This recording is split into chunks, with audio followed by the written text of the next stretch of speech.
Mungkin sebahagian orang dia duk heran macam mana ada Nabi pun ada hamba. Sistem perhambaan kita telah sebut beberapa kali ialah sistem yang lama. Bahkan sistem perhambaan itu daripada segi sejarahnya dia lebih kuat daripada arak, judi dan seumpamanya. Kerana hamba dipraktiskan oleh banyak komuniti dalam dunia, banyak masyarakat dalam dunia. Hampir tidak ada masyarakat yang tidak ada hamba di dalam mereka. Hamba bukan saja soal pengabdian, kerja, tetapi ia membabitkan soal ekonomi. Kalau dihapuskan sistem hamba sekaligus, dia akan menyebabkan keruntuhan ekonomi. Sebab itu ketika William Wilberforce di UK, di England, berjuang untuk menghapuskan hamba, antara tuduhan yang dikenakan kepada William Wilberforce ialah dia mengkhianati ekonomi negaranya dan menderhaka pada raja. Itu pada zaman moden. Adalah maksudnya zaman tak berapa jauh daripada. Tuan-tuan boleh tengok William Wilberforce, The Amazing Grace. Dan Abraham Lincoln, kita lihat apa kesan apabila beliau cuba menghapuskan hamba di States, di Amerika Syarikat. Dahsyat dia punya pertarungan itu. Sebab dia bukan soal orang tu ada hamba, pekerja mau bayar gaji tak mau bayar gaji, tapi soal mereka ni bekerja di ladang dan macam-macam lagi, bekerja di rumah, generate economy. Bila Nabi datang, sistem hamba sudah ada di Mekah. Untuk nak menghapuskan hamba sekaligus, dia akan meruntuhkan semua sistem ni. Kalau kita lihat kepada Arak tu, khamar bukanlah terlalu manusia memerlukan arak. Tu pun stages, berperingkat-peringkat Islam nak haramkan. Kerana manusia perlukan tempoh itu.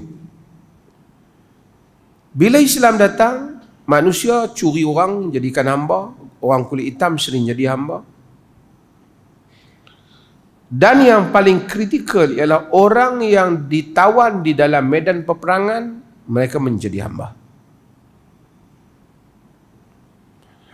Kalau Islam putuskan hamba ini hapus sama sekali, orang Islam yang ditawan dalam medan perang menjadi hamba, orang bukan Islam yang ditawan dalam medan peperangan bebas.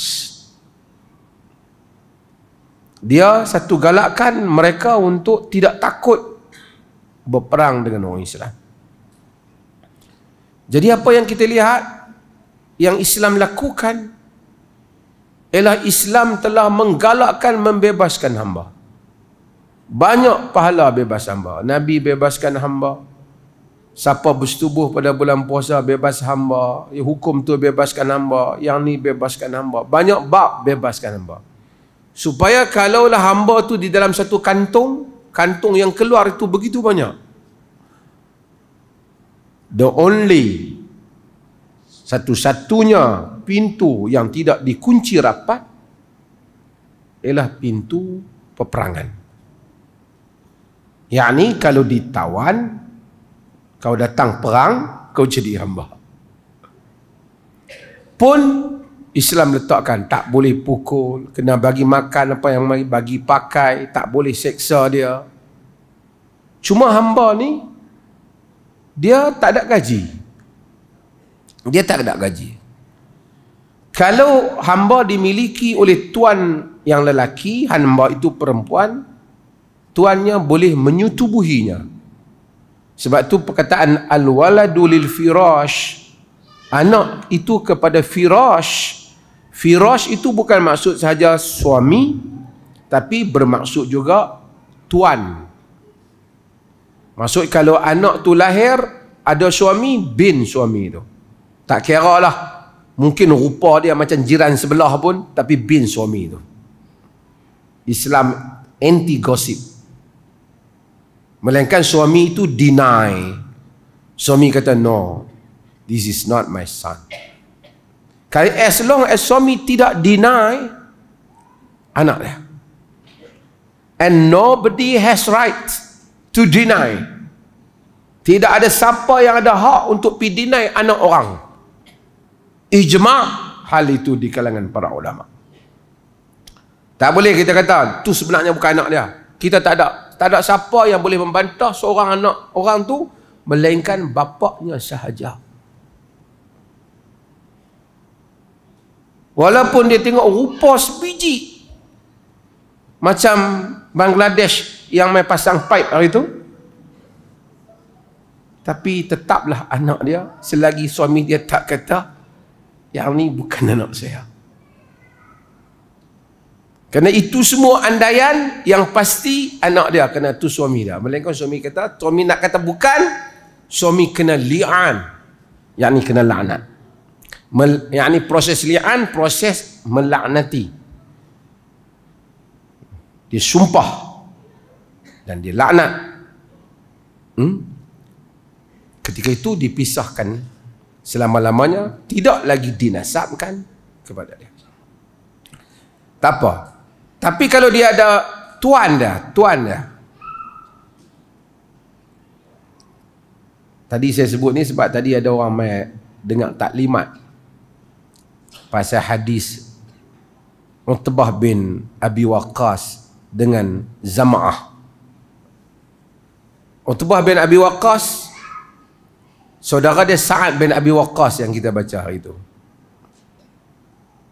Dia mari kepada Nabi, dia bagi tahu bahawasanya satu orang hamba tu ialah anak kepada saudara dia yang telah meninggal, iaitu Utbah bin Abi Waqqas. Dia Sa'ad bin Abi Waqqas. Rupa pun nak sama dengan Utbah. Tapi ketika budak tu lahir, hamba itu di bawah Ibn Zam'ah. Di bawah Zam'ah. Jadi oleh kerana dia di bawah Zam'ah, saudara anak Zam'ah kata tak, yang tu saudara dia, anak bapa dia. Dia kata bukan, anak saudara saya. Tengok rupa pun nak sama. Nabi kata al-waladu lil firash. Anak kepada pemilik firash, pemilik tempat tidur. Maksud pemilik itu maksudnya suami ataupun tuan yang punya kepada hamba. Maksud kalau ada hamba, lelaki itu boleh menyetubuhi hamba itu. Dan kalau datang anak tu bin dia, bukan bin Abdullah kepada, tak ada cerita bin Abdullah ni, tak ada. Bin kepada tuan dia tu.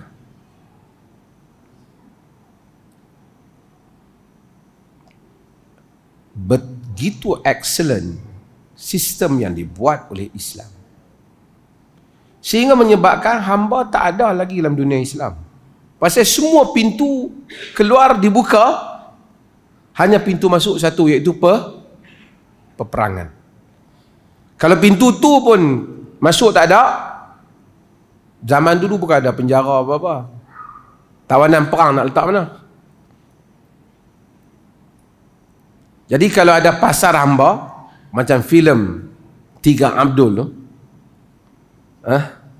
dia macam tu. Saya pun heran macam mana Piramli pandai. Dia memang ada pasar jual hamba. Orang jual hamba. Cuma bezanya dalam Islam, tak boleh duk pukul hamba, seksa tak boleh. Tak boleh seksa hamba. Dan kalau kita ingat, yang bunuh Umar bin Khattab, Abu Lu'lu' itu merupakan hamba kepada Mughirah bin Syu'bah. Dia pernah mengadu pada Sayyidina Umar bahawasanya Mughirah tak adil pada dia. Sebahagian kata dia bekerja, tapi dia Umar cakap pada Mughirah memang nasihat, tapi Umar kata kau taat dia. Dia kata yasi'adluhu kullu ahadin illa ana.